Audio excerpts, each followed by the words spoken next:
Hello everybody and welcome to my true crime channel. I hope you're all well and having a great day. So the Dr. Phil show with Don and Candus has now been aired. So could it be that the Cornbread Mafia had something to do with Summer's disappearance?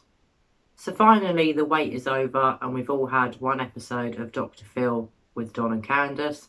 We learned a lot of shocking things from that first episode, and the main shocking thing that I want to discuss with you today is whether the Cornbread Mafia had something to do with Summer's disappearance. So on the first instalment of Dr. Phil, we didn't see too much of Don and Candus, but we did see the pair of them being questioned by Scott and Greg from the behaviour panel. What was really interesting is Candus remained quite neutral throughout what we saw of that interview, except for when she was asked whether the Cornbread Mafia could have had something to do with Summer's disappearance, or at least whether they were in the area around where the Wells family live. That seemed to tip Candus over the edge. She had a complete meltdown, started to cry, ripped her mic off and was gone and fled out the door. Now I've got to say I found that extremely shocking. I'm pretty sure you will have done as well. We didn't need Dr. Phil or Greg or Scott to point out the weirdness and the bizarreness of Candus's reaction. It didn't seem like the reaction of a mother that wants to find her 5-year-old daughter. So over the past 5 months, there's been a lot of speculation and a lot of theories banded around the internet about what could have happened to SummerWells.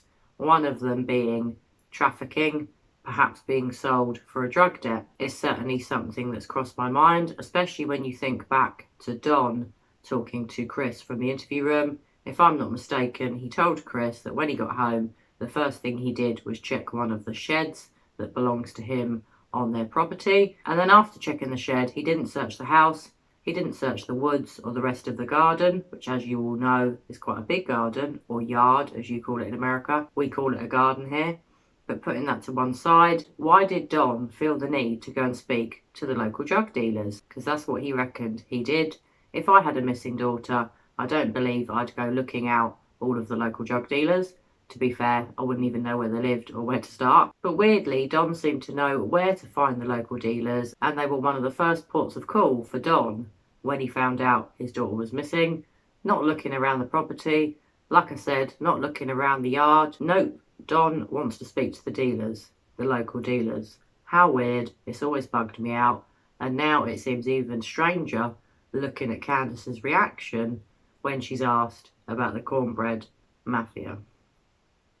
I really did find Candus's reaction to the question about the Cornbread Mafia to be extremely weird.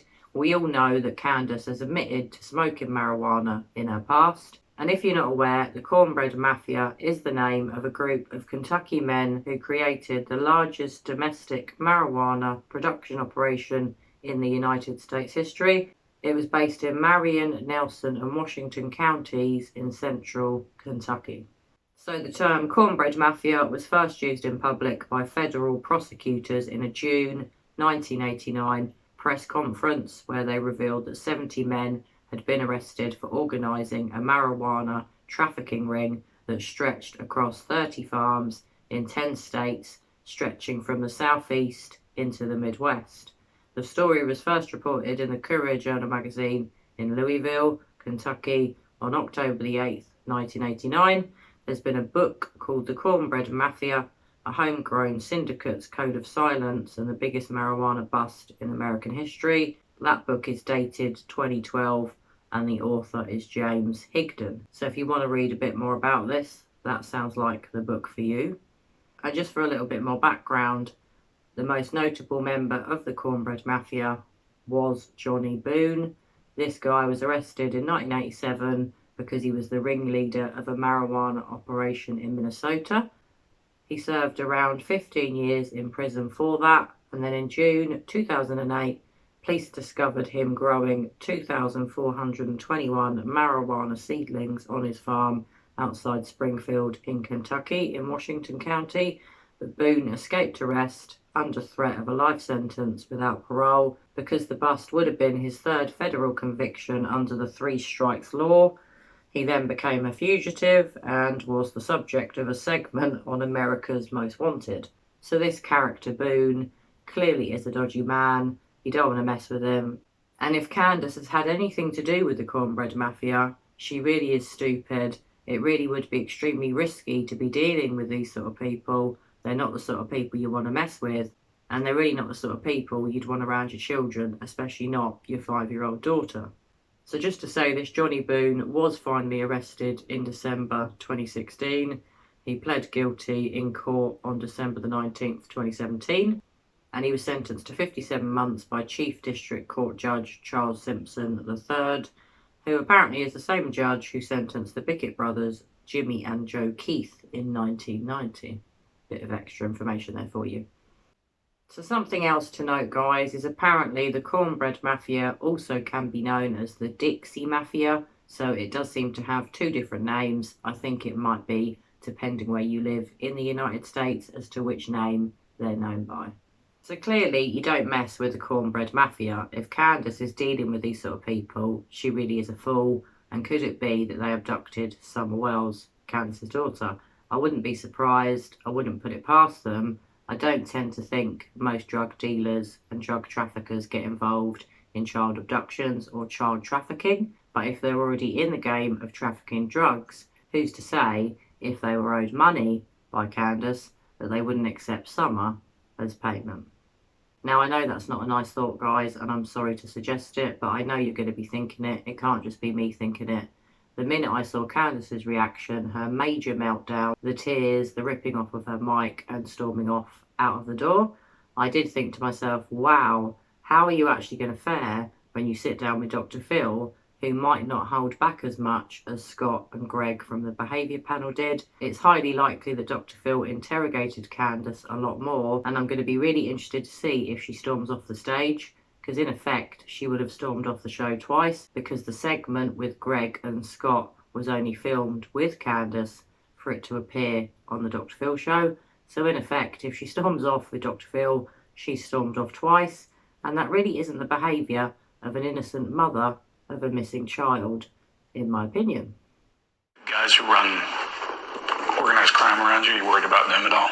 Oh, they question him, and he has an alibi, but, What about those fellas that live around there in the Cornbread Mafia?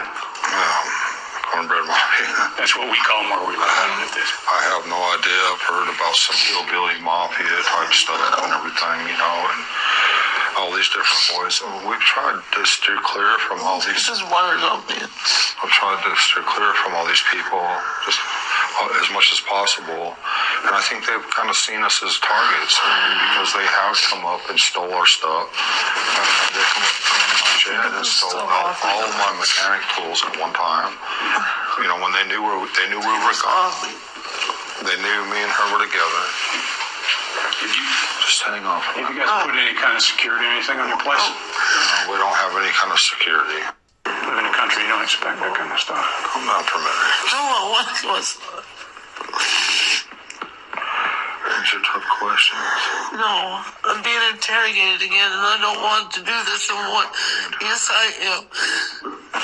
We'll stop. I want you to feel comfortable. No, I want to go home. I'm down. So presumably the majority of you have now watched the programme of Don and Candus on Dr. Phil.